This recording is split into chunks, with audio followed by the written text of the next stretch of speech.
Luis Enrique Beltrán Mata, con más de 25 años de experiencia en el sector financiero empresarial, ha dedicado su carrera a fomentar el desarrollo económico en los países donde ha residido, trabajado tanto en la banca como en el sector privado. Durante su trayectoria en el sector bancario ocupó el cargo de presidente ejecutivo en dos instituciones financieras líderes en la región, logrando posicionar a estas entidades entre las más eficientes del mercado en Venezuela y Ecuador, destacando especialmente en este último, en Ecuador, por liderar una transformación cultural significativa en el Banco Internacional. Creo que las personas que lo ubican a Enrique realmente como presidente ejecutivo del Banco Internacional hizo muchísimo, y el posicionamiento que tuvo el banco durante su dirección, pues realmente es lo que hoy se cosecha dentro del banco. Fuera de la banca, su liderazgo ha sido clave en los directorios de importantes empresas y organizaciones como Adelca, Novopam, Pintulac, Salud S.A. y la Cámara de Industrias y Producción. En la actualidad se desempeña como presidente de BM y Asociados, consultora boutique, de la cual es socio fundador. Desde esta plataforma ha liderado más de 70 proyectos en áreas como gobernanza y estrategia, colaborando con algunas de las empresas más grandes del país. A lo largo de su carrera, Enrique se ha destacado por su visión estratégica orientada a las personas, su enfoque en la obtención de resultados y habilidades para el manejo de conflictos y crisis, y su capacidad para guiar a equipos hacia el alto rendimiento en diversos mercados y culturas. Mi estimado Enrique, Mercapital te da el agradecimiento y la bienvenida para este evento. Son las 9:06. Se está compartiendo ya la primera lámina de tu presentación. Te paso la palabra y voy a estar recibiendo las preguntas por interno para luego leerlas una vez que termines la presentación. Bienvenido, Muchas Enrique. gracias, Diego, por la invitación. Gracias también a Mercapital por confiar en nosotros. Bienvenidos a toda la audiencia. Se nota el gran cariño y afecto que le tienen a Mercapital. Ya veo que hay más de 80 participantes. Y bueno, hoy tenemos todo un reto. Voy a hacer una presentación con mucho enfoque en lo práctico, en la realidad, en lo que nos vamos encontrando en el camino en estos casi 10 años que tenemos realizando este tipo de trabajos en nuestra empresa, ¿no? Y quizás me gustaría comenzar con esta lámina que hablamos de unos puntos para reflexionar. Y la primera reflexión que yo les invito a hacer es si hay una visión compartida dentro de sus empresas y también dentro de su familia, porque lo que ocurre es lo que estamos viendo en este momento en este gráfico, ¿no? Normalmente, pues piensan que sí hay una visión compartida, pero no formalizada, y cuando nos sentamos a trabajar con los dueños de las empresas, nos damos cuenta que esa visión es inexistente, que no hay claridad, que lo que ellos consideran que es una visión compartida no es tan real. Entonces, mi primera invitación es verifiquen con sus familias, dentro del núcleo familiar o dentro de la empresa, si esta visión está tan compartida como ustedes piensan que lo es. Y luego voy a hacer unas preguntas para su reflexión interna con su equipo o con sus familias. Y la primera es esta que está acá, que lo que nos pregunta es si están bien definidas las reglas de juego dentro de su empresa. Habitualmente las reglas de juego las define el fundador, el patriarca, quien está hoy en día liderando, pero lo interesante es que todos estén alineados a esas reglas de juego si es que existieran. Si no están expresamente dichas, es como que no existen y simplemente quien termina tomando la decisión es el líder, el gerente, el creador, el fundador, el accionista principal. Y en las normas de gobernanza lo que nos pide es que esto esté muy bien definido. Lo otro es, ¿tienes a alguien que te diga que no en algún momento determinado? Porque si en el equipo son unos yes man permanentes que siempre están diciendo que sí a los planteamientos, pues puedes estar cometiendo un error. Entonces, lo importante es tener un equipo que sea diverso, tener gente con criterio, que sean disruptivos, que te permitan, que te hagan pensar si la decisión que estás tomando es la adecuada o no. Y luego, la siguiente pregunta para generar esa conciencia es, ¿Coincides con tu familia en la visión de hacia dónde deben ir los negocios de la familia? Hay gente que nos dice, no me gusta involucrar a la familia con los negocios. Cada familia es un mundo diferente, respetamos los distintos criterios, pero esto no se puede mantener divorciado en el tiempo. Entonces, hay que crear un proceso donde la comunicación, donde se compartan algunos temas empresariales y sobre todo esa visión que acabo de comentar para que esto pueda perdurar en el tiempo, ¿no? Y me estoy refiriendo a aquellas familias que verdaderamente están involucradas en el negocio, porque también encontramos algunas empresas o familias que son accionistas, son familiares pasivos que no tienen nada que ver con la operación, pero definitivamente tienen que estar al tanto de la evolución de las mismas, ¿no? Lo otro es que si hablas con tu familia de las expectativas que tiene cada uno sobre el negocio familiar y sobre todo las expectativas que tienen las propias personas, porque a veces pues encontramos que papá y mamá consideran que sus hijos deberían de permanecer y llevar adelante la empresa por muchos años más, pero resulta que las expectativas de sus hijos son otras. No quieren estar dentro de la empresa familiar, quieren hacer sus propios emprendimientos, se quieren dedicar a actividades totalmente diferentes a las que pudiesen estar pensando sus papás, y eso también hay que respetarlo. Entonces, en la medida que sepamos de esas expectativas de los miembros de familia, vamos a tener más claridad de cómo podemos seguir adelante y que la unión familiar se mantenga en el tiempo. Y lo otro que, bueno, es mucho más relevante después de la pandemia es tener un equipo multidisciplinario de alto desempeño que pueda tomar las riendas del negocio en el caso de que le ocurriese algo al patriarca, al fundador o a uno de los accionistas, al CEO, al gerente general, a quien fuese. Porque, bueno, como saben, ocurrieron una serie de eventos muy dolorosos que luego tuvieron unas afectaciones muy importantes dentro de las empresas porque definitivamente no estaban bien preparadas, a pesar de ser empresas medianas o algunas muy grandes, que no tenían una estructura de gobernanza adecuada. Em, Cuando conversé con Diego para montar este foro, decíamos, bueno, vamos a hablar de temas que efectivamente nos ocurren en nuestro día a día. Y le decía, uno de los elementos es, ¿por qué nos buscan para hacer unos procesos de gobernanza? Gobernanza empresarial y gobernanza familiar. En el ámbito familiar, fundamentalmente nos buscan por esto, es por mantener la unión familiar.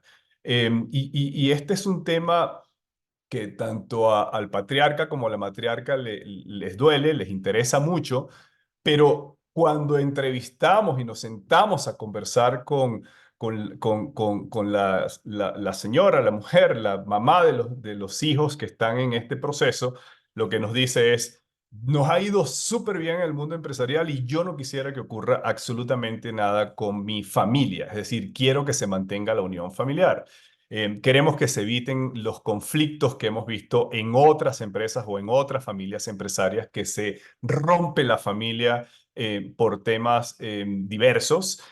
Sostener el espíritu emprendedor, la diversificación, es decir, este es un tema que se ve mucho en el ámbito familiar y también en el empresarial, pero aquí fundamentalmente quieren que se mantenga ese espíritu, evitar la dependencia de la empresa en el bienestar de toda la familia, y esto a lo que se refiere es que en algunos sitios hay la confusión de que todos los miembros de la familia deben de trabajar dentro de la empresa.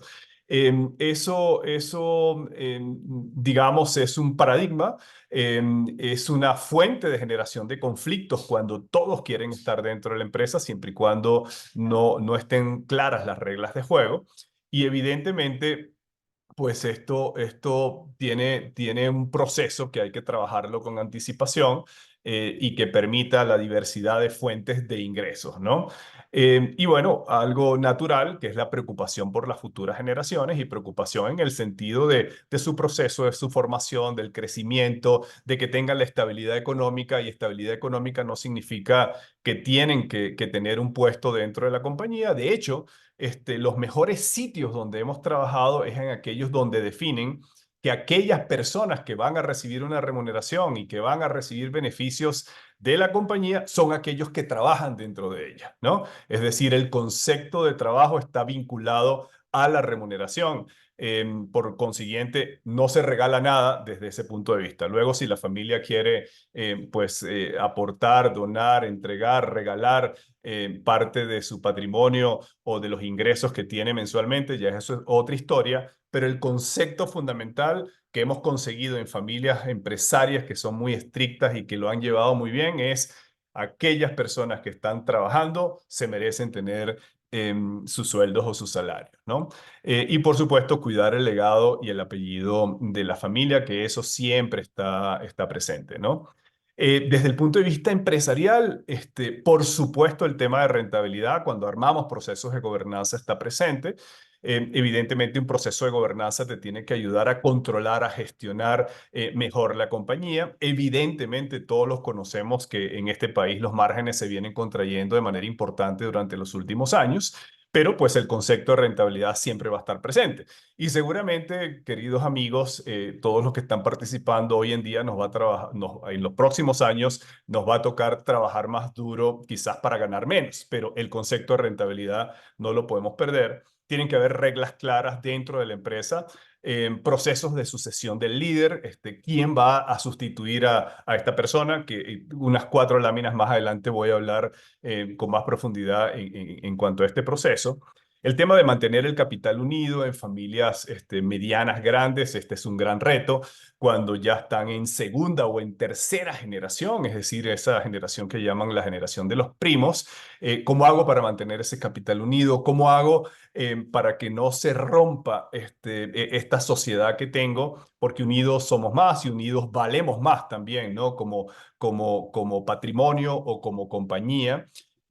Estructuras eficientes sin burocracia. Me regreso un momento al tema de mantener el capital unido. Aquí es importante tener mucha claridad en cuanto al acuerdo de accionistas, cómo deben de entrar los nuevos accionistas, reglas para salir de ser accionistas, cómo hago dentro de un proceso de venta de las acciones, si las vendo dentro de la consanguinidad que tenemos dentro de la compañía, o si tengo la oportunidad de vendérsela a un tercero, si eso lo vendo, cómo sería, reglas que definen eh, toda la parte de TAC y drag along, cómo hago todos esos procesos, son temas importantes que te permiten tener las mejores reglas posibles para mantener ese capital unido, estructuras eficientes sin burocracia. Este es un tema recurrente para nosotros porque hay gente que quiere entrar en estos procesos, pero le da temor perder la agilidad en la toma de decisiones. Entonces, para esto, amigos, hay un proceso y hay un diseño de gobernanza dependiendo del momento en que se encuentre la compañía y su familia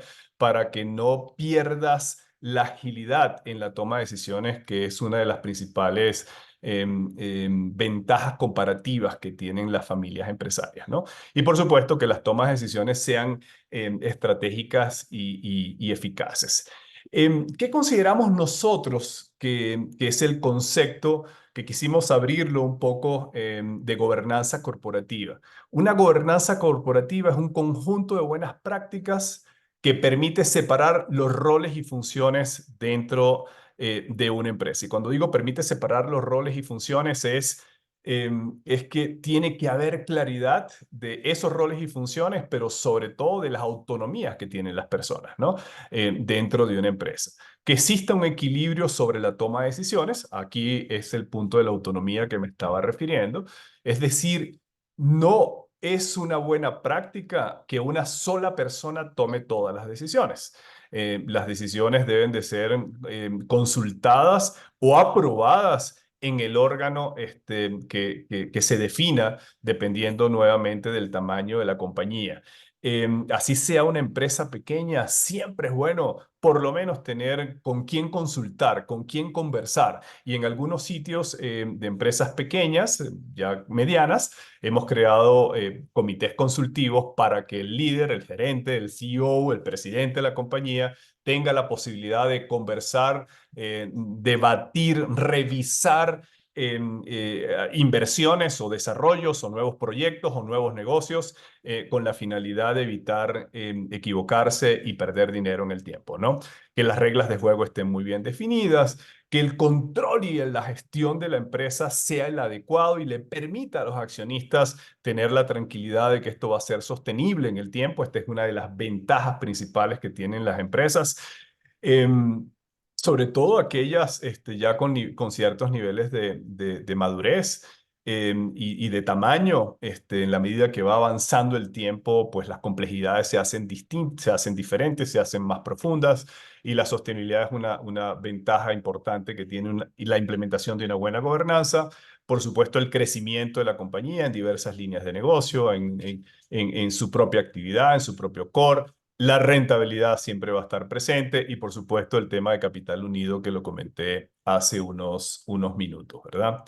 Ahora, el mundo ideal en las empresas familiares, esto tiene que ser visto de una manera sistémica.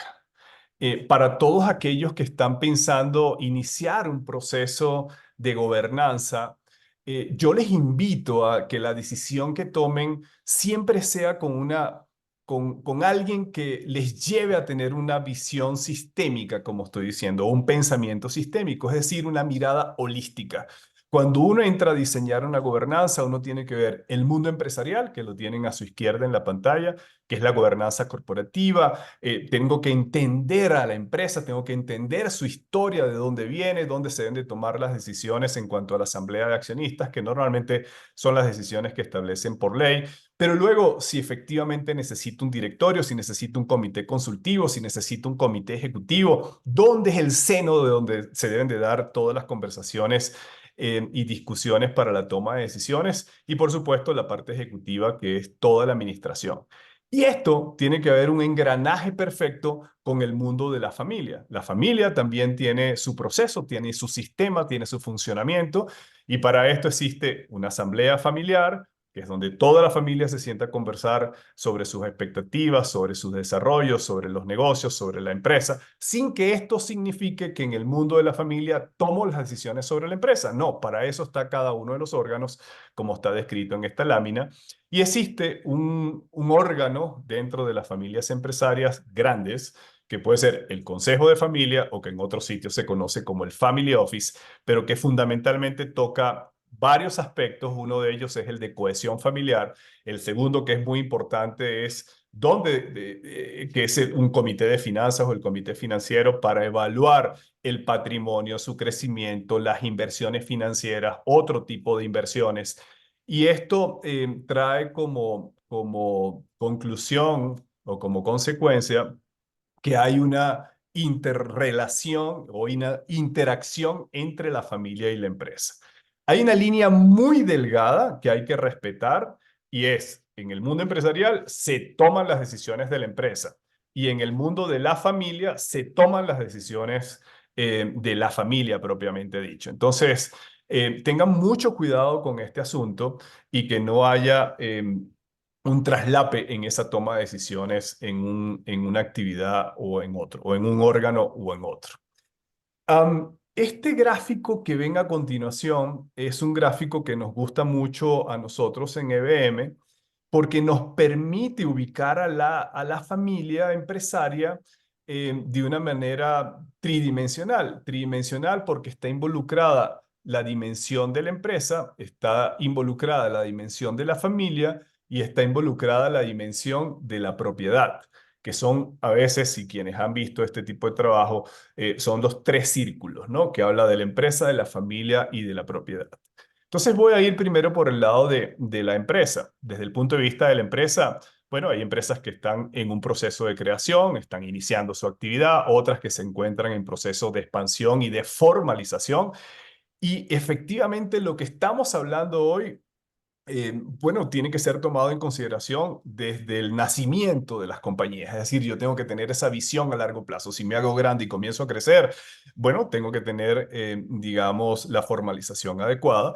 Y después un tercer nivel de empresa, que son todas aquellas que ya son muy maduras, que ya tienen sus procesos de gobernanza probablemente, que ya tienen un directorio, que tienen las reglas muy bien establecidas. Por lo tanto, hay distintos niveles en cuanto al nivel empresarial.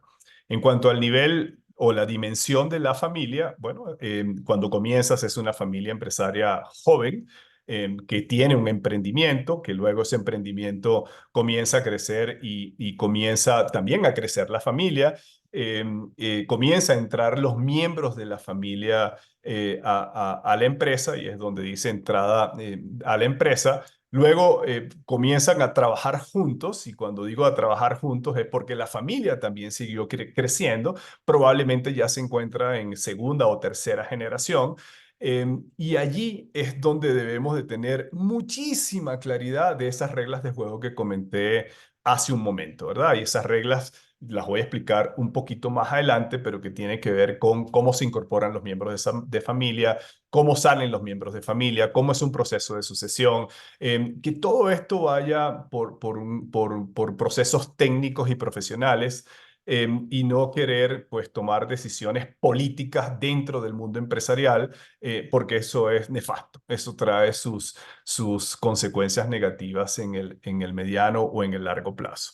Entonces, dependiendo el momento que se encuentre la familia, la propiedad y la empresa, en función de eso, es que se definen los diseños de gobernanza que deben de tener las compañías.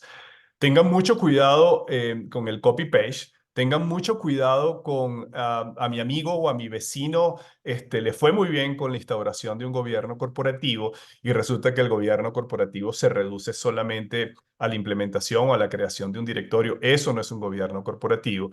Involucra una serie de cosas adicionales que, como lo dije anteriormente, de alguna u otra manera tiene mucho que ver con dónde, en qué momento te encuentras para que el diseño sea lo más oportuno posible. Y evidentemente, en la medida que vas creciendo, tienes que comenzar a gestionar la complejidad. Y la complejidad que tienen las compañías, bueno, pasa por distintos momentos. Es en qué momento se encuentra la empresa, en qué momento se encuentra el entorno. Hoy, más que nunca en el Ecuador, tenemos unos niveles de exigencia enormes con todos los cambios regulatorios que están habiendo, con la creación de los nuevos impuestos, con la disminución de los márgenes que está teniendo la compañía, con los niveles de competencia. Nadie quiere ceder espacios. Bueno, con los temas de seguridad que está viviendo el país. Bueno, también tengo que preguntarme, mi familia, ¿en qué momento se encuentra mi familia? ¿Dónde estoy? ¿Cómo están mis hijos? ¿Cómo están mis hermanos? ¿Cómo están mis sobrinos dentro de este proceso? Los familiares políticos, ¿qué rol, qué juegan, qué están, cómo se van a involucrar o no se van a involucrar? ¿Lo pueden hacer o no lo deben hacer? Y por supuesto, dependiendo quién está haciendo todo este pensamiento, pero si fuese el patriarca o quien estuviese liderando en su momento, ¿cómo me encuentro a mí mismo? Porque esa es una pregunta bien interesante. Y evidentemente la suma de todos esos eventos genera problemas y evidentemente dilemas. Y por cierto, hay cada vez más dilemas que problemas en el mundo de las familias empresarias. Entonces, el arte de todo esto es saber enfrentar esas complejidades. eh, y tengan mucho cuidado porque hay gente que es especialista en hacer que las complejidades se hagan más grandes, cuando lo real es tratar de que esas complejidades lograran tenerlas más controladas que cualquier otra cosa, ¿verdad?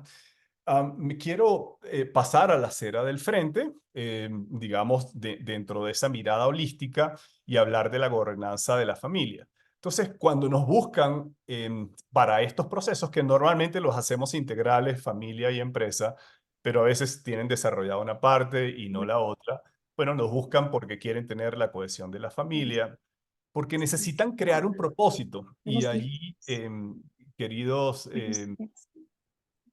participantes, quiero decirles que el tema del propósito es fundamental, que esté desarrollado dentro de sus núcleos, porque el propósito es la razón de ser, el propósito es por qué existimos, ¿no?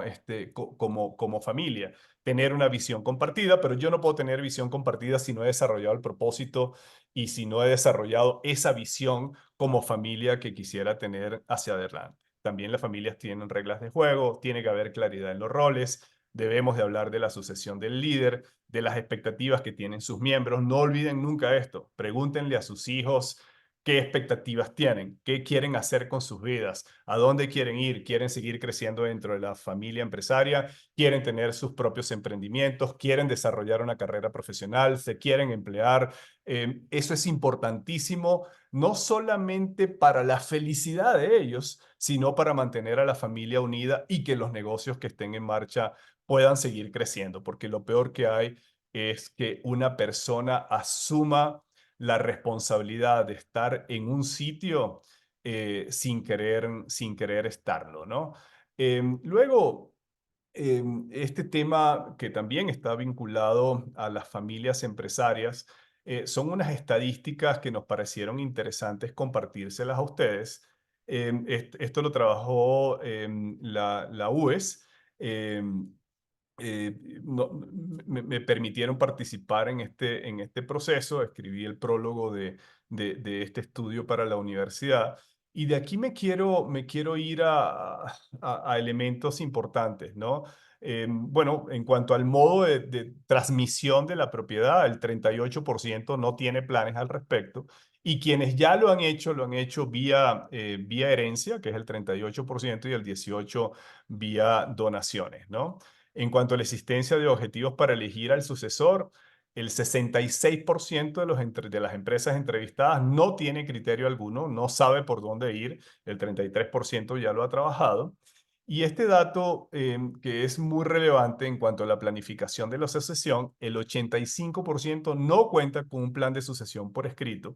Es decir, de alguna u otra manera no lo tienen presente, no lo visualizan como importante probablemente, o si lo visualizan como importante, pues probablemente el monarca diga, pues creo que no nos hace falta y solo ocurre pues cuando ya esta persona tiene algunas complicaciones serias en seguir manejando la empresa. Entonces, este elemento de la sucesión es un punto importante clásico en las industrias de familias empresarias que no están tan presentes, pero que debemos de tener la conciencia de que hay que trabajarlo porque es uno de los mayores riesgos que tienen las familias empresarias y no solamente las familias empresarias, las empresas que en general, ¿no? El 100% de las empresas tienen que trabajar en un plan de sucesión con anticipación.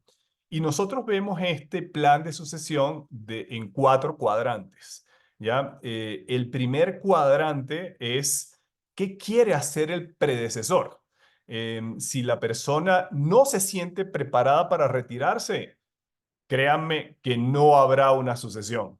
Si esa etapa no está cubierta, si no hay una decisión en firme, pues todo lo demás es tirar muchas horas a la basura, incluso inversiones si quieres contratar a un headhunter para que te ayude a buscar a un sucesor, porque no le van a dejar realizar sus funciones adecuadamente. El predecesor debe gestionarse uno mismo para comunicar lo que uno quiere hacer, es decir, él tiene que tomar esa decisión con él mismo y pues luego poder acompañarle en crear un plan para que él también tenga sus propias actividades. Uno de los principales temores que tienen las personas fundadoras que deben de retirarse y es ahora que me dedico. Entonces, retirarte de la posición ejecutiva, del hacer, de estar el día a día en la operación, no significa que te vas a tu casa a mecerte en la hamaca, porque debes de tener otras actividades. Pues puedes estar en el propio directorio, puedes estar llevando la parte estratégica, puedes estar interviniendo una que otra vez dentro de algún comité que se cree dentro de la empresa. Por supuesto, al estar claro el predecesor, y eso es un punto clave, hay que tener la seguridad de que él lo quiera hacer, porque a la vuelta de la esquina se regresa y eso es peor para la empresa y también para él y para la familia. Al tener claro eso, entonces hay que tener un plan en relación a quién voy a buscar, al sucesor, el proceso de rotación, si tengo gente dentro de la compañía que pueda promocionar, si no lo tengo, pues tengo que salir al mercado. Este sucesor no es como se hacía anteriormente, que vendría siendo mi hijo mayor tiene que asumir esta posición, o el más consentido de la casa es el que debe hacerlo, o es mi hijo varón quien tiene que asumir esta responsabilidad. Ninguno de esos factores son los que se necesitan para tener un buen sucesor. Y mucho menos con la evolución que está teniendo, las mujeres hoy en día, que tienen unas habilidades y unas competencias tremendas, tan buenas o mejores como la de los hombres. Entonces eso es ya prehistórico. Lo que verdaderamente tiene que hacerse es que el sucesor tiene que tener los conocimientos, la calidad, la formación, el carácter adecuado, el conocimiento del mercado, entre otros factores, es decir, el concepto de la meritocracia. Y luego, pues esto tiene impacto en la empresa. Seguramente quien venga, también hay que hacer un trabajo previo de preparar a la empresa, de que se va a crear seguramente sistemas de dirección diferentes, sistemas de control de cuentas, de evaluación. La época moderna y los liderazgos modernos lo llevan hacia allá. Y no se olviden que también hay que preparar a la familia, porque en la familia hay manejos de sistemas de poder, hay celos de quienes pueden ser nombrados para ocupar esa posición, manejos en el sistema de trabajo, reparto de recursos generados dentro de la empresa o llámese dividendos, cómo sería ese proceso, transferencia de la propiedad, dotarse de una estructura adecuada, entre otros. Por cierto, que seguramente ustedes han escuchado mucho que hay que cuidar las emociones. Y es verdad, mucho de estos procesos y de estos diseños y de estas implementaciones tiene un papel muy importante las emociones. Pero además de manejar las emociones, debemos de ser rentables y pagar dividendos a los accionistas de las empresas, porque no hay emociones que sean sostenibles en el tiempo si los accionistas no reciben sus dividendos de manera frecuente y en la medida que la compañía también pueda pagarlos, ¿no? Este es otro estudio relevante, perdón, se me pasó un poco la lámina. Y aquí me quiero detener en este dato. Este es un estudio que hizo la Price, PwC, y a nivel de la región, de toda Latinoamérica, y dice que el 57% tiene reticencia de la generación actual a jubilarse en el tiempo, ¿verdad? Y este es un problema, es decir, la gente no quiere salir de sus posiciones y entonces se convierte en una monarquía que me quedo hasta los últimos días de mi vida gestionando y esto causa unos problemas terribles y por supuesto desmotivaciones a quienes quisieran ocupar esas posiciones. Otra de las preguntas que se hacía es: ¿qué se necesita afianzar en los miembros de una familia empresaria que quiere tener posiciones relevantes? El primer punto es finanzas. 53% consideró que el mundo de las finanzas es importante que sea conocido, entendido a manera profunda por sus miembros. Desarrollo del liderazgo es otro tema fundamental. Y bueno, después toda la parte de innovación, nuevas tendencias, transformación digital, entre otros. Con un par de láminas ya estoy terminando. Desde el punto de vista de la familia, seguramente muchos de ustedes han escuchado hablar del protocolo familiar. ¿Por qué es importante el protocolo familiar dentro de las familias empresarias? Bueno, porque esto activa el pensamiento y tiene que comenzar a trabajar toda la parte del propósito de la familia, porque hablas de los emprendimientos personales y empresariales que pudiesen tener sus miembros y si estos miembros cuentan con el apoyo del patrimonio de la familia, si están dispuestos a aportar, si están dispuestos a invertir en un emprendimiento que quiera hacer alguno de ellos. Ahora, lo que tienen que tener aquí mucho cuidado es que estos emprendimientos sean solamente un aporte del dinero sin rendición de cuentas. No, para nada. Cada quien que quiera hacer un emprendimiento debe presentar por lo menos un plan de negocio, saber el retorno que se va a tener, cómo le va a devolver la plata a la familia, si es una inversión que hace la familia, cómo se le va a retribuir a niveles de dividendos, de la rentabilidad que va a generar ese emprendimiento. Es decir, esto no es un regalo. Los regalos son otra historia que tienen ese mismo nombre. Son un regalo, son un aporte que no necesito que me rindas cuentas de ellos, ¿no? ¿Cuándo podemos dejar de ser familias empresarias? Hay familias pues que no logran conciliar, que no logran cohesionarse, que no logran tener visión compartida, que no logran entenderse y allí se toma la decisión de salir a vender a la empresa o que parte de sus acciones sean vendidas para que esto pues permita que la familia siga unida, no se rompa la familia y que los negocios sigan caminando por su lado, ¿no? El sistema de comunicación dentro de la familia es súper importante. Conseguimos muchas debilidades en la comunicación familiar. Se piensa que la comunicación es esa conversación que tengo los domingos en la parrilla o que tengo en el almuerzo de la casa o de la abuelita o del primo. Y son conversaciones muy informales que para mucha gente no les llena en cuanto a lo que quisieran tener como una comunicación formal, ¿no? Hay familias mucho más grandes que hemos tenido que trabajar diseños de comunicación, bueno, a través de distintas fuentes para que estén enterados de, bueno, de una serie de actividades que se dan dentro de las empresas, como, no sé, cosas como la creación de un nuevo producto, la adquisición o fusión con otra empresa, traspasé las fronteras y estoy creando un nuevo negocio en cualquier parte del mundo. Estoy pues incursionando en otro tipo de inversiones. La gente necesita, las familias necesitan estar enteradas. Por supuesto, el tema del patrimonio, de la familia. Y claro, cuando hablamos del patrimonio, muchas veces el patriarca, el fundador, el líder quiere mantener esto muy cerrado, manejado por él, pero en la medida que la familia va madurando, va creciendo, es importante poder conversar entre todos, expectativas sobre los negocios, los valores de la familia. Para nosotros esto es fundamental, que lo conversen, que lo hablen, que lo discutan, que se sienten con sus hijos, que se sienten con su esposa, con su esposo, a conversar del punto y decir, ¿cuál es el paraguas? ¿Cuáles son esos valores con que nosotros nos identificamos? Porque realmente cuando las cosas ya dejan de ir bien, cuando se ponen más o menos mal o mal, es que yo tengo que regresar a esos valores y tengo que volver al propósito para poder enfrentar las situaciones que se me están presentando. Y por último, la descripción de familia empresaria a través de sus generaciones, que también es importante tenerlos ahí presentes. En esta lámina la quisimos llamar así, más que un cliché es una realidad. Em, y hablamos de esto, de la importancia que tiene la cultura familiar empresarial.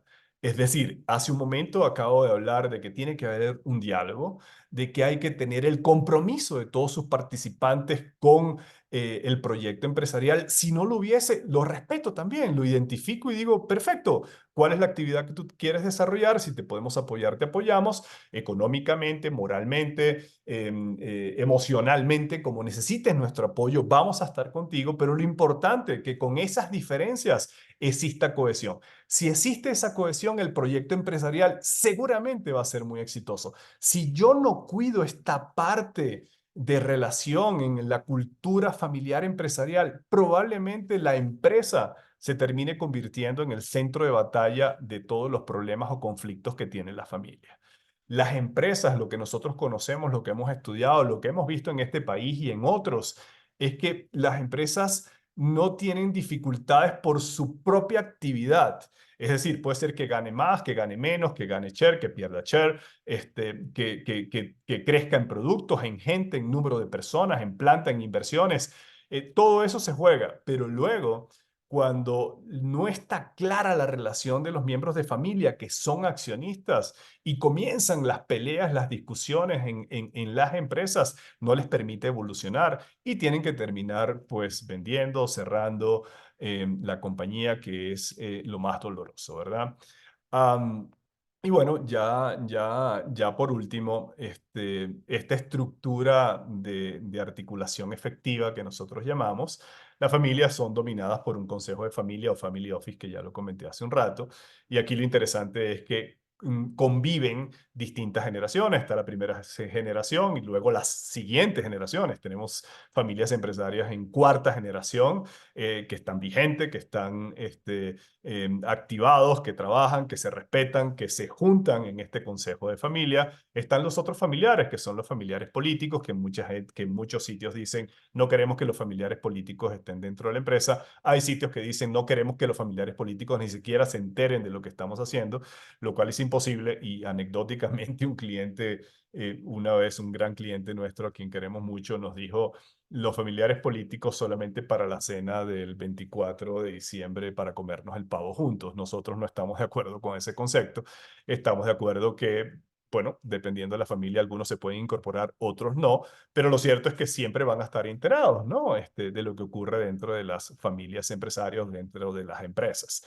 Esto trae varios beneficios, que aquí se puede consolidar políticas de emprendimiento, si la familia está conectada y les permiten el espacio, hay una unión familiar, existe visión compartida. Tienen que crear una comunicación efectiva y si no lo saben hacer, busquen a alguien que los ayude, que les logre cohesionar, sentarles en una mesa con una planificación, con una agenda, cuáles son los temas que quiero tratar. En aquellas familias ya más maduras, conversar con tranquilidad, sin tanto estrés y tantos tabúes, el tema de la sucesión y pues el manejo del patrimonio, como ya lo dijimos. Em, el mundo de las familias empresarias es un mundo complejo, no es un mundo sencillo, no es un mundo fácil, es apasionante, es retador, es para enamorarse de ese mundo. Hay gente que está conectadísima y no podría vivir o hacer otra cosa que esa, ¿verdad? Porque creen, porque tienen compromiso, porque hay un legado detrás de todo esto, porque quieren que esto perdure en el tiempo, que sus hijos, que sus nietos también se beneficien de las buenas inversiones que se han hecho. Pero es evidente que hay algunas fuentes de conflictos que se generan en las familias empresarias y una de ellas es la ausencia de reglas y la ausencia de un propósito en la familia. No hay claridad, entonces la gente se confunde, unos van por un lado, otros van por el otro. No hay similitud de pensamientos, que eso puede ocurrir porque somos seres humanos, pero tenemos que revelarlo y manifestar que estamos dispuestos a seguir adelante con nuestras diferencias. Una falta de comunicación importante. Hay muchas conversaciones pendientes que no se dan, que no se generan por temor. Entonces aplico mi cintura política y no lo trato y no lo llevo y no lo converso y no me siento a hablarlo, no lo atiendo. No tengo la valentía suficiente como para enfrentar el problema, creyendo que eso pasará con el tiempo y resulta que el tiempo lo que termina es haciendo que ese problema se haga más grande.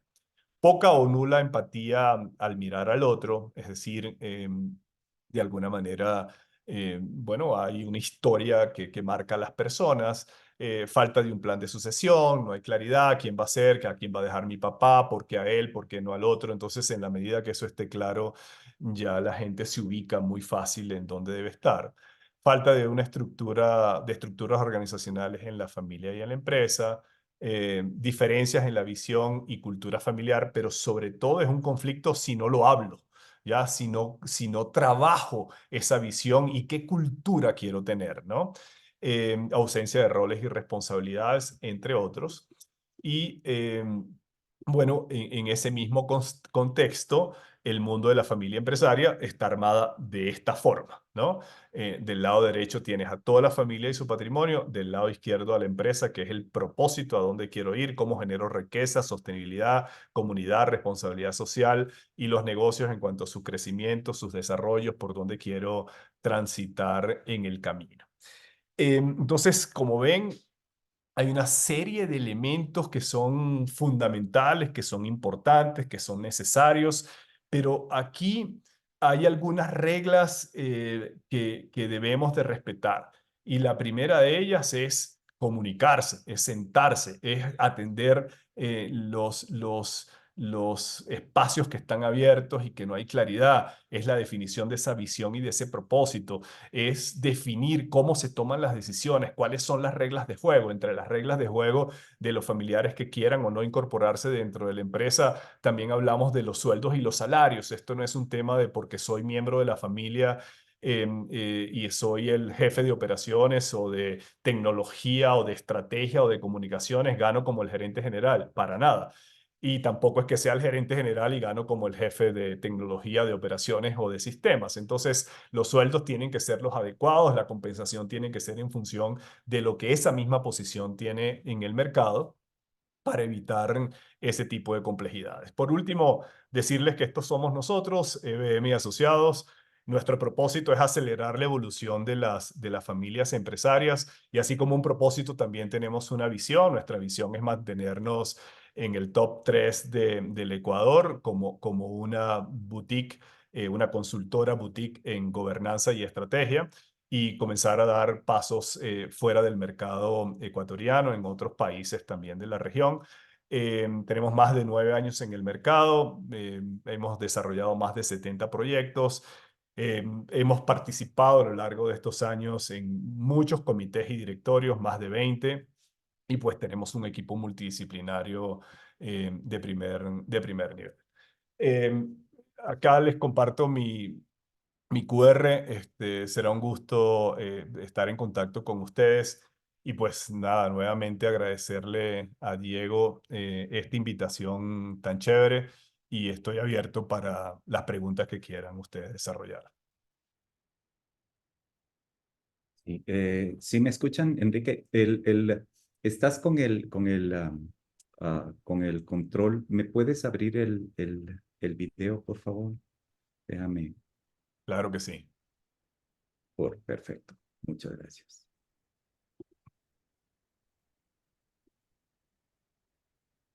Excelente. Mientras tanto, bueno, muchísimas gracias Ahí a ya todos estás. los participantes. Tenemos, sí, excelente. Muchas gracias. Sí, debe estar por llegar.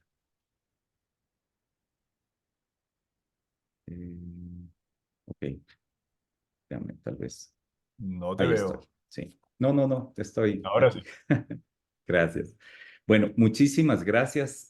Tuvimos 130 participantes de 283 registrados. Obviamente vamos a compartir mucha información con los asistentes y con los participantes. Gentilmente, Enrique nos ha compartido la presentación. Se la vamos a enviar al correo electrónico de los asistentes.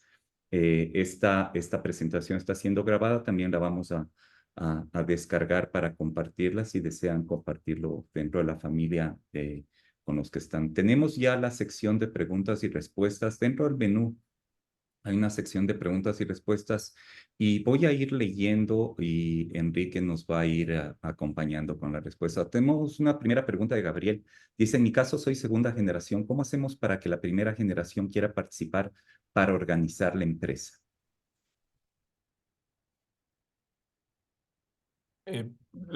¿Vas a hacer una o quieres leer varias preguntas al mismo tiempo? No, Entramos vamos con la primera. de una en una y la vamos contestando. Perfecto.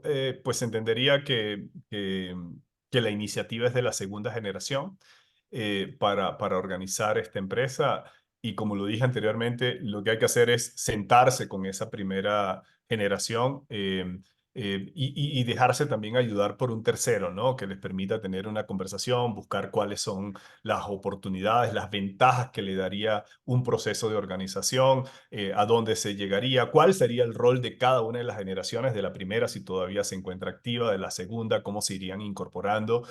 Y aquí lo importante es conciliar y llegar a un acuerdo para que ese diseño de gobernanza o organización, como lo están diciendo, tenga un feliz puerto. Si la primera generación no está montada dentro del proceso, puede ser que se caiga en el corto mediano plazo. Si todos están alineados, sigan adelante. Si no lo están, esperen el momento de conseguir esa alineación sin que eso signifique que la empresa sufra o desaparezca del mercado de tanto esperar. Pero sí hay que crear la conciencia en la primera generación para hacerlo juntos. Esa es nuestra sugerencia siempre. Muchas gracias, Enrique. Sí, eh, y lo conversábamos antes con Enrique. Creo que es un concepto que no hay una sola respuesta. Creo que cada caso debe ser investigado de forma particular y seguimos recibiendo preguntas. Leo las siguientes. Las preguntas las pueden poner como anónimos. Tienen una opción para que pongan la pregunta como anónima y obviamente la leemos. La siguiente es anónima. Buenos días. ¿Cómo incorporar los cambios que demanda la empresa cuando el liderazgo es muy conservador y no abierto a mayor flexibilidad en el trabajo y apertura en la toma de decisiones? Muy buena pregunta, gracias. Sí, interesante la pregunta.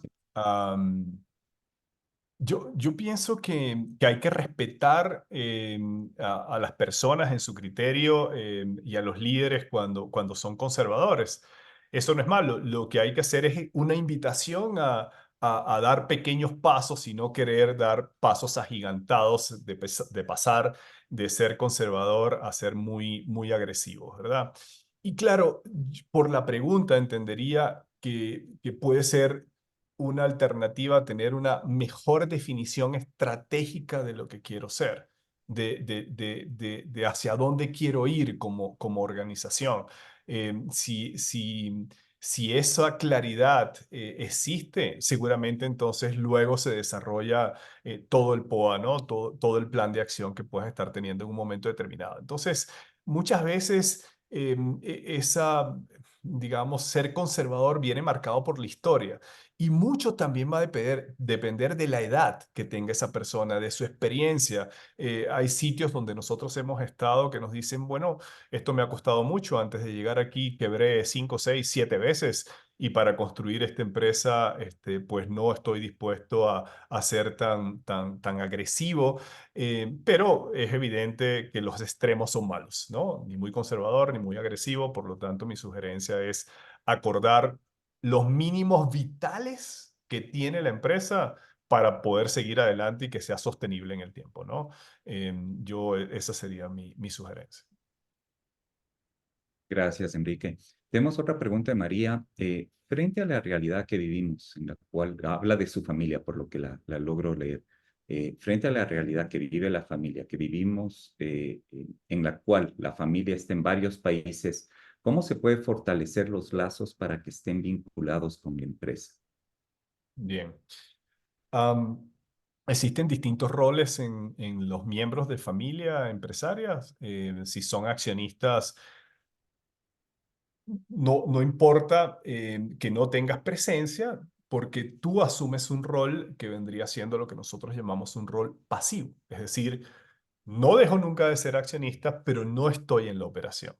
Por lo tanto, yo tengo que crear un mecanismo, ¿no? De mantener informado a mis socios, que pueden ser mis hermanos, mis papás, mis tíos, mis primos, y debo de tratar de tener por lo menos 1 o 2 sesiones al año donde yo les informe sobre la evolución de los negocios. Entonces, que no les duela la cabeza si tienen miembros de familia que son accionistas que no están dentro de la empresa. Ahora, las reglas de juego tienen que estar claras. Los que no están dentro de la empresa no reciben ningún tipo de remuneración. Los que están gestionando la compañía van a recibir su remuneración en función de los cargos que tengan, del rol que estén desempeñando y por supuesto el resto de la familia recibirá sus dividendos si es que la empresa lo genera. Entonces, hay que respetar la decisión que tome cada quien y saber quién es un accionista activo y quién es un accionista pasivo.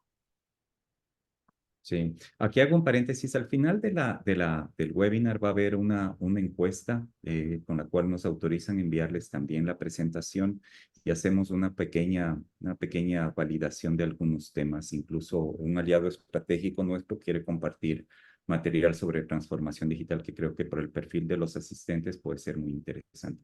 Roberto nos hace una pregunta. Hola Enrique, felicitaciones por la presentación y proyectos. Mi consulta es sobre empresas que son pymes y no están en una etapa de madurez, sino de crecimiento. ¿Qué recomiendas para que la segunda generación empiece a generar cambios y cómo comunicarlos? Em,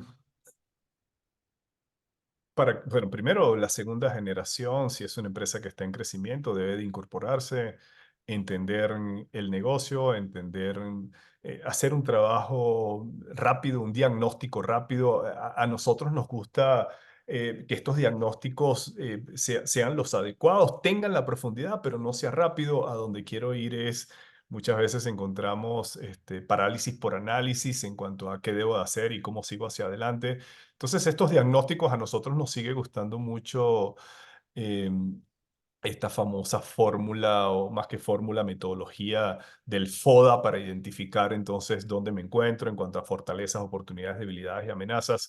Y en función de eso, entonces implementar los ajustes, los cambios o las transformaciones que necesita la compañía. Pero el tema a veces, y no conozco el caso, por supuesto, pero hay muchos choques siempre cuando llega la segunda generación queriendo hacer muchos cambios al mismo tiempo sin ni siquiera conocer a la compañía.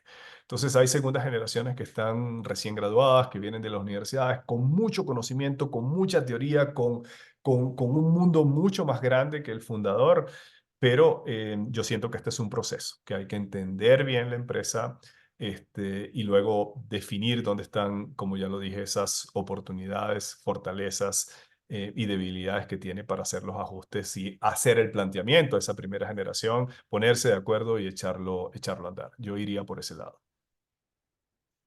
Muchas gracias, Enrique. La siguiente pregunta nos la hacen, es una persona anónima, nos dice, somos una empresa en proceso de formación, familiar que trabajan juntos como sociedad de hermanos. Tuvimos la mala suerte de perder a mi papá en pandemia y tuvimos que reacomodarnos entre las empresas familiares. No tenemos un sistema de gobierno familiar, somos dos hermanos manejando la una empresa y mi mamá manejando la otra empresa. ¿Dónde podemos conseguir consejeros, ayuda en la toma de asamblea, en el tema de asamblea familiar y de consejo familiar? ¿Cómo podemos confiar en una asesoría de externos? Am, sí, bueno, creo que hay varias firmas en el mercado local e internacional que ayudan en estos procesos.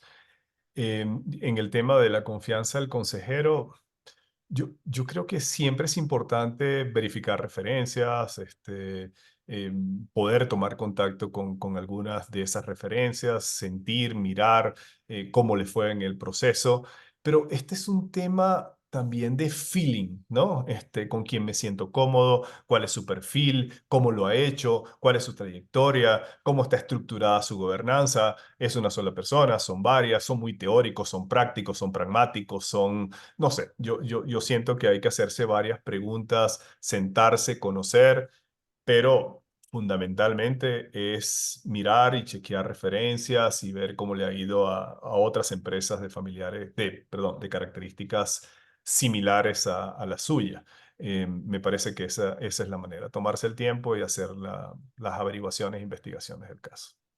Sí, si me permites, Enrique, aquí, y yo que soy independiente, pues la persona que puso la pregunta, al final de todo el evento va a haber muchos sitios donde van a tener contacto, Enrique. Recomendaría que lo contacten para que tengan un acercamiento preliminar, obviamente. Y Enrique dijo lo perfecto, tienen que tener confianza con la persona que sea su consejero, porque son relaciones que se mantienen a largo plazo. Entonces, si tienen confianza con esa persona ven que les empieza a dar resultados, pues sigan trabajando.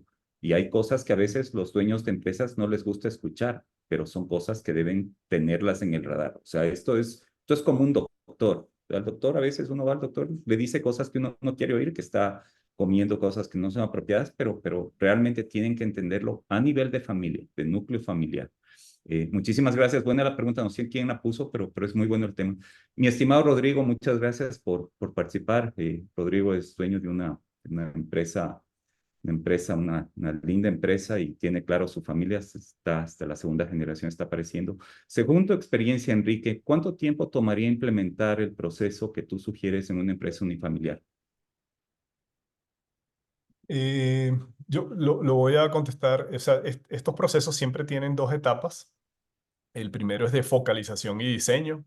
Esa focalización y diseño pasa por todo un proceso, una metodología. La de nosotros es, bueno, reunir a toda la familia, entender el momento en que se encuentran, cuáles son las expectativas, identificar realmente cuáles son sus necesidades. Y cuando digo identificar realmente, es porque a veces las familias nos buscan para contratarnos por una cosa, por un dolor que tienen, para seguir el ejemplo de Diego del doctor, pero resulta que ese dolor es generado por otra razón. Entonces, primero focalizamos, presentamos, le decimos cómo va a ser el proyecto. Luego tenemos conversaciones individuales con cada uno de los miembros de la familia. Hemos tenido casos de 25 miembros, de 7, de 5, de 6, de 3, de 2 hermanos, y todos son diferentes, con distintos niveles de complejidad. Pero la respuesta es que en 90 días se hace el diseño y luego la implementación va a depender del tamaño de la empresa. Nosotros participamos, bien sea en la conformación, el diseño de su comité consultivo o el directorio, dependiendo de la madurez de la empresa, y también en el consejo de familia. Entonces acompañamos los dos órganos, no como directores, sino como asesores, donde pues le aseguramos a la empresa y a la familia la implementación, que se discutan los temas serios, que se discutan los temas que están pendientes y que se tomen las decisiones oportunas. Así que más o menos son 90 días en el diseño y luego pues siempre decimos, permítenos acompañarte por lo menos por un año, pero si el cliente siente que al mes ya él lo tiene claro, ya sabe cómo hacerlo, ya lo puede desarrollar, nosotros le dejamos para que él continúe adelante. Nuestra experiencia, tenemos sitios, pero ya este es un tema de feeling, de confianza, de que el cliente siente que le agregamos valor. Hay sitios que tenemos 6 años, 7 años, 8 años desde que creamos la firma, pues, ¿no? Y hay otros que hemos terminado, hemos entregado, nos vamos. Ellos implementan solo, pero a los 6 meses nos buscan para ayudarle en la implementación porque no es fácil. Normalmente yo les puedo sugerir que a quienes contraten en este proceso no solo hagan el diseño, sino que acompañen en la implementación, que esa es la clave del éxito, tanto en la gobernanza como en la estrategia. Normalmente fallan en la implementación. Muchas gracias, Enrique. Eh, son las 10:05. Vamos a seguir contestando preguntas. Agradecemos a las personas que se nos siguen acompañando. Tenemos 113 asistentes. Llamó muchísimo la atención este tema. Tengo una pregunta que no la comprendo bien. La voy a pasar y es justamente una pregunta que habla de la sociedad ecuatoriana. No sé si la persona que la hizo me la puede refrasear porque no la comprendo muy bien. Muchas gracias.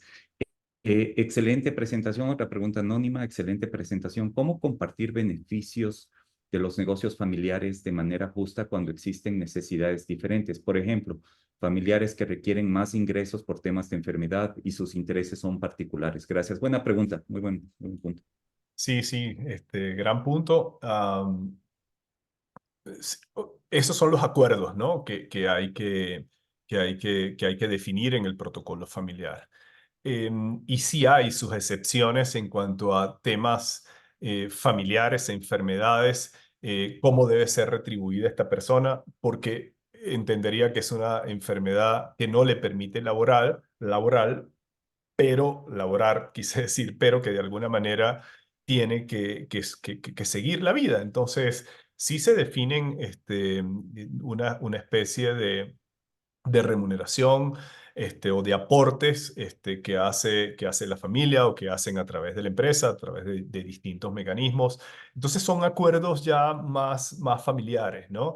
Y que además son sanos. Nosotros tenemos un grupo donde para ellos, este es un grupo que está todavía en segunda generación, viene la tercera en camino, pero su acuerdo es que a nuestros papás, hasta el último día de su vida tendrán la mejor calidad de vida posible. O sea, para nosotros no es importante la generación de dividendos y las utilidades que generamos para nosotros, sino para nuestros papás. Cubrimos esas necesidades y después distribuimos entre nosotros.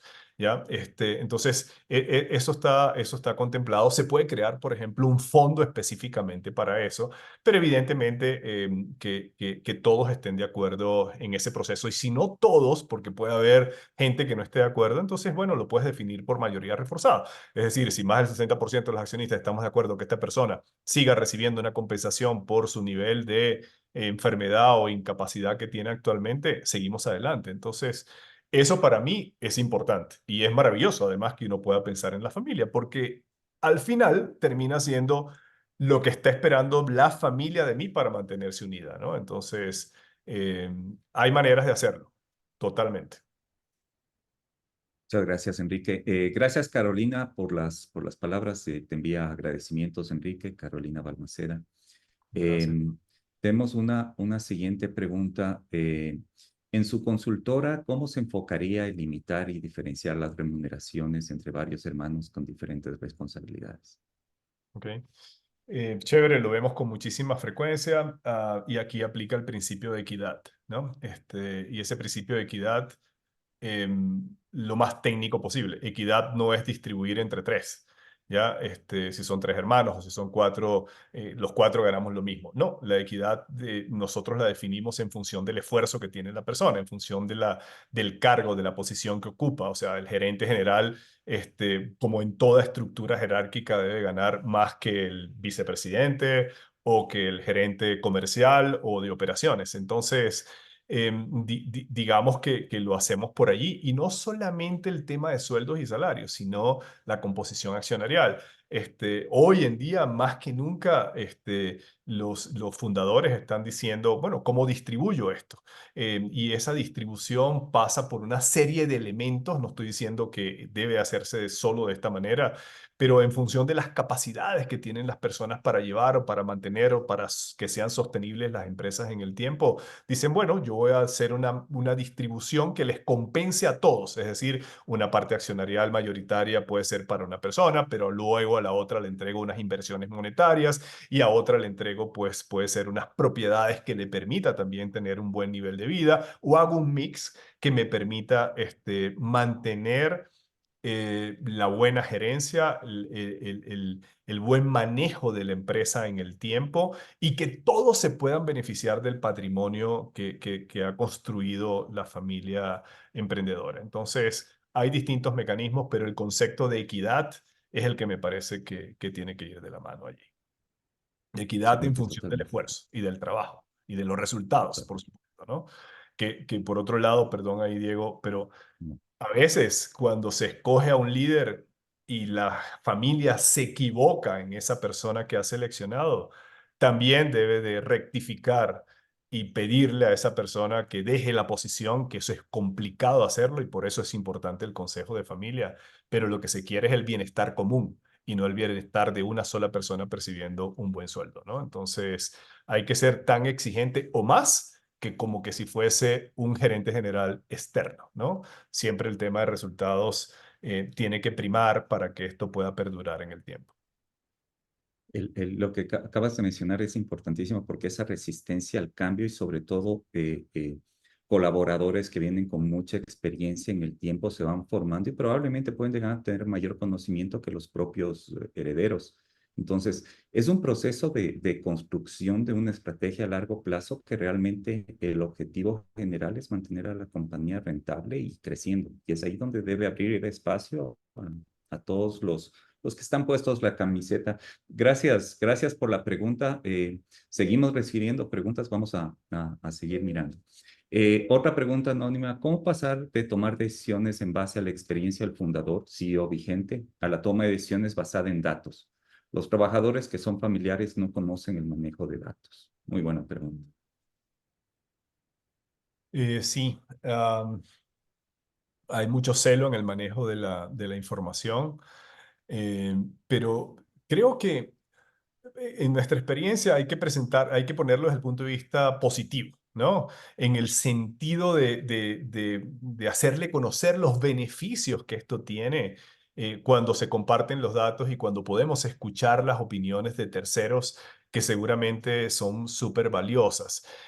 Siento que lo que hay que hacer es un trabajo de concientización, de decirle, bueno, comencemos mostrando algunos datos, no todos, si es que te preocupa que luego la gente pueda manipular la información o trabajar con ella, pero yo siento que a veces es un tema cultural, un tema de liderazgo, y otras veces es un tema de confianza del equipo que yo tengo, ¿verdad? Entonces, si yo no confío en mi equipo para compartir esa información, para armar un comité ejecutivo, para armar un comité de gerencia y que me ayude a tomar decisiones y afrontar, bueno, las distintas dificultades que tiene una empresa permanentemente, entonces yo estoy en un problema. No, yo estoy en un problema porque no tengo a la gente adecuada. Ahora, si es un tema de estilo de liderazgo, tengo que trabajar en crear conciencia, en convencerle, en mostrarle cómo lo hacen otros. También nuestra cultura en estos países es, si yo escucho que otro que se parece a mí, que tiene un perfil parecido, ya lo está haciendo y le ha ido bien, entonces yo me atrevo a tomar ese paso y hacerlo hacia adelante. Entonces, eso puede ser una combinación ahí de factores como para motivar que eso se dé, ¿no? Yo siento que el que no lo hace se pierde de algo genial, ¿no? En mi época de banquero, siempre me gustó trabajar con gente que fuese mejor que yo. Y no solamente en mi época de banquero, actualmente también. Mi equipo siento que todos son mejores que yo, aprendemos de todos un poquito. Y en la medida que armemos eso, ahora hay que dejarlo ser. Yo no puedo tener un gran equipo y atarle de manos. Si tengo a los mejores es para que actúen, porque si no me traigo a puros asistentes, ¿no? Con sueldo mínimo y se acabó, o sea, que son tomadores de pedidos. Entonces, las empresas que están organizadas de esa manera tienen su futuro contado. Va a ser difícil seguir adelante con todos los retos que tenemos nosotros como país, como región y que tiene el mundo. O sea, hay una evolución tremenda ahora con todos los temas de transformación digital, inteligencia artificial, robotización, pensamientos mucho más profundos y más amplios de los que nosotros tenemos. Si yo no cuento con un equipo de ese nivel, de alto perfil, va a ser difícil enfrentar todo esto. Y si lo tengo y no le doy la data para que la analicemos juntos, estoy regalando la plata. Así que es un poco romper ese celofán, romper algunos mitos y romper algunos tabús que, no sé, si la gente sabe entonces que estoy cumpliendo el presupuesto, no va a traer más metas y entonces el margen. No, esa historia yo creo que son fantasmas que hay que quitárselos de encima. Pero el arte está en cómo lo hago, ¿no? En cómo convenzo al líder de eso, porque seguro estoy que no lo hace de mala fe, sino por sus creencias y por su historia. Entonces hay que buscar la manera de convencerle, pero eso va a depender de cada persona, ¿no? Definitivamente.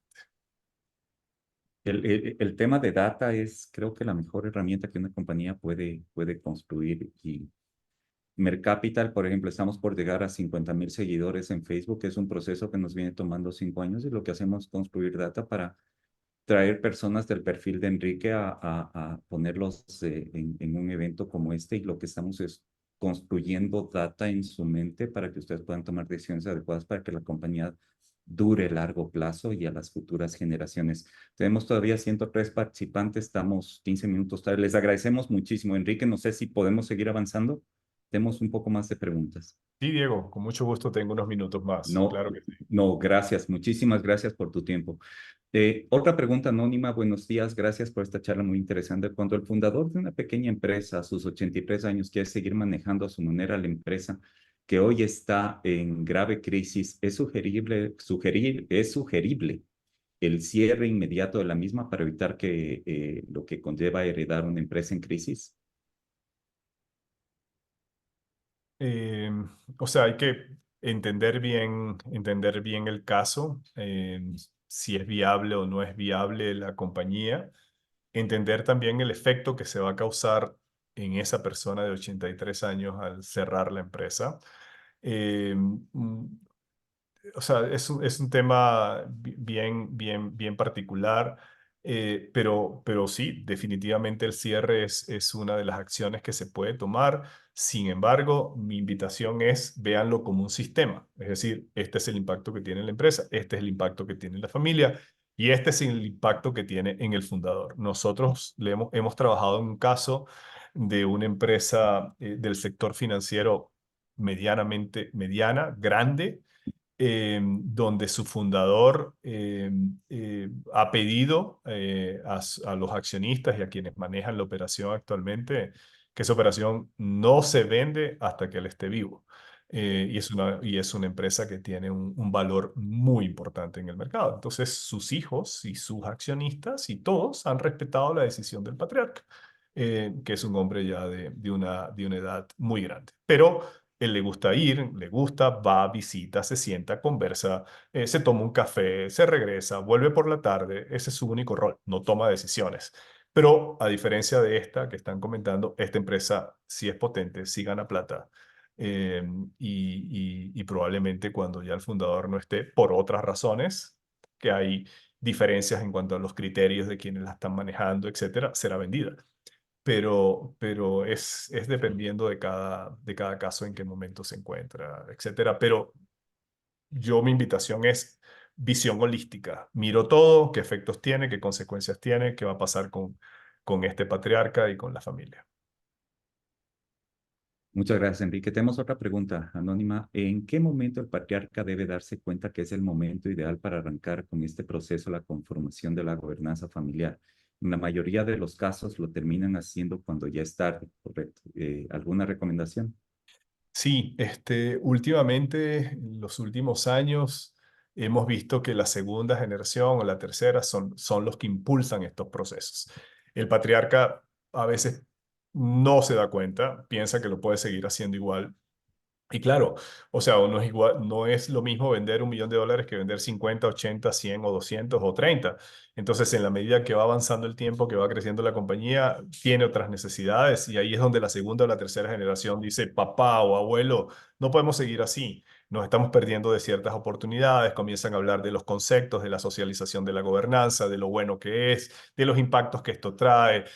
Se le puede invitar a alguna charla, se puede tener alguna conversación también con esta persona, como para decirle, ya esto es lo natural, esto no es nada del otro mundo hoy en día, ¿verdad? Cuando nació esto hace 30 años atrás, pues tenía un montón de complicaciones, pero ya puede entrar con mayor facilidad para la toma de decisiones. Entonces, la respuesta es, si él ya no se ha dado cuenta, probablemente no se dé cuenta tampoco más adelante, por lo tanto, son las futuras generaciones que tienen que dar ese paso con él adentro, ¿no? Incorporándolo y sabiendo que él no va a perder el liderazgo, que va a seguir tomando decisiones, pero que ahora va a tener que sentarse en una mesa a conversar, a transferir también conocimientos y a decir cómo le gustaría a él que pasen las cosas. Entonces es un proceso.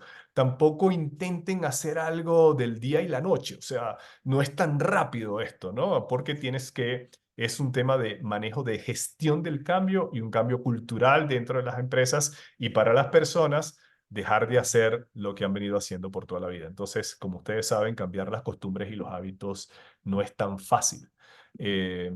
Por lo tanto, es un proceso que hay que llevarlo en el tiempo.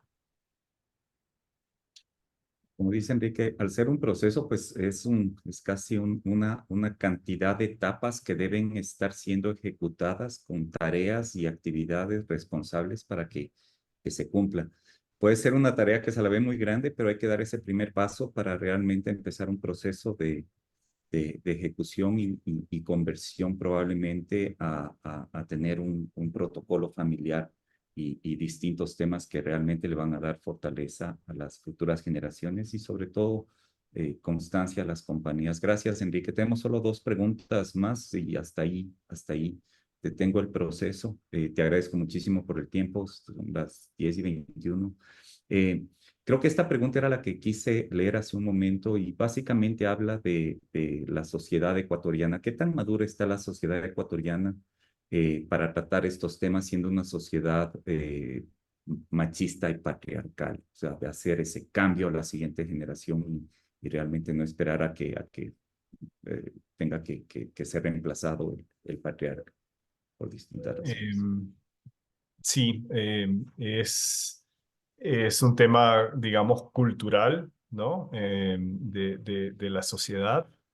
Pero, digamos, aquí la fórmula que tiene impacto es conversar sobre el punto, ¿no? Es sentarse a hablar, es sentarse a manifestar su opinión, es también demostrar las capacidades que tiene esa segunda, tercera, cuarta generación que puede seguir adelante y llevar el negocio, ¿no? Bueno, cada vez vemos más mujeres liderando equipos. De hecho, yo no conozco ninguna empresa donde la composición sea más hombres que mujeres. Normalmente es más mujeres que hombres dentro de los núcleos empresariales o el ecosistema empresarial. Lo que ocurre es que luego, en la medida que va creciendo, terminan llegando pocas mujeres a ser CEOs de las compañías, pero hoy en día hay una diversidad súper chévere. Yo estoy en 4 directorios y en todas hay mujeres con opiniones valiosísimas, muchas mejores opiniones que las que damos los hombres, con un ángulo totalmente distinto. Entonces, el tema de la diversidad llegó para quedarse. Y claro, hay gente que le cuesta entender un poco más, pero hay que seguirlo trabajando, hay que seguirlo conversando, no hay que rendirse, no hay que dejarlo solo porque solo no va a cambiar. Y como lo dije antes, esta sociedad lee mucho a través del libro de otro. Entonces, ese que escribió aquel libro, que es amigo de esta persona que le cuesta tomar más la decisión, hay que buscar juntarles, que se sienten, que conversen, que tenga esa posibilidad de abrirse un poco al mundo y no hacerlo por las duras o porque yo digo que va a ser así o porque ya tu papá o abuelo estás desactualizado, ya tus formas no sirven, ya eso no entra por los oídos, o si entra, entra por uno y sale por el otro. Entonces, ahí yo lo que les sugiero es más inteligencia, buscar otras formas, buscar otros mecanismos y sentarse también con gente que ya lo haya hecho, ¿no? Para que puedan darle otras alternativas o otras vías de acción. Muchas gracias, Enrique. Tenemos una pregunta más. Santiago nos escribe, como predecesor o sucesor, quisiera que mi descendencia, aún muy joven, 12 hasta 14 años, se motive a continuar con lo que he ido construyendo. Cada vez que intento conversar sobre el tema con ellos, no veo interés. ¿En qué momento es recomendable hacer estos acercamientos con la siguiente generación? ¿Y cómo motivar para que se vaya involucrando? Excelente pregunta, Santiago. Yo me sumo a tu pregunta. Es súper buena porque hay que enganchar ese concepto. Enrique, aquí tienes un Sí. atento más. Gracias, gracias. Digamos, 12 y 14 años todavía son pequeños, son adolescentes. No hay una edad para comenzar a generar ese compromiso y yo te cuento un caso que nosotros tenemos muy exitoso, que si supieran el nombre, bueno, dirían, wow.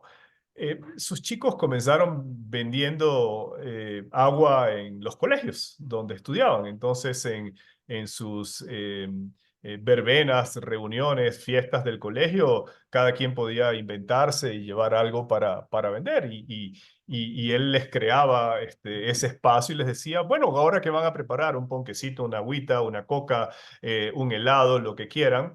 Y de lo que ellos vendían, él les decía, eso es de ustedes, ¿no? Tomen ese dinero, a mí no tienen que devolverme absolutamente nada. Y luego les llevaba a la empresa y les hacía recorrer toda la compañía sin decirles si mañana van a trabajar o que esto es de ustedes, nada.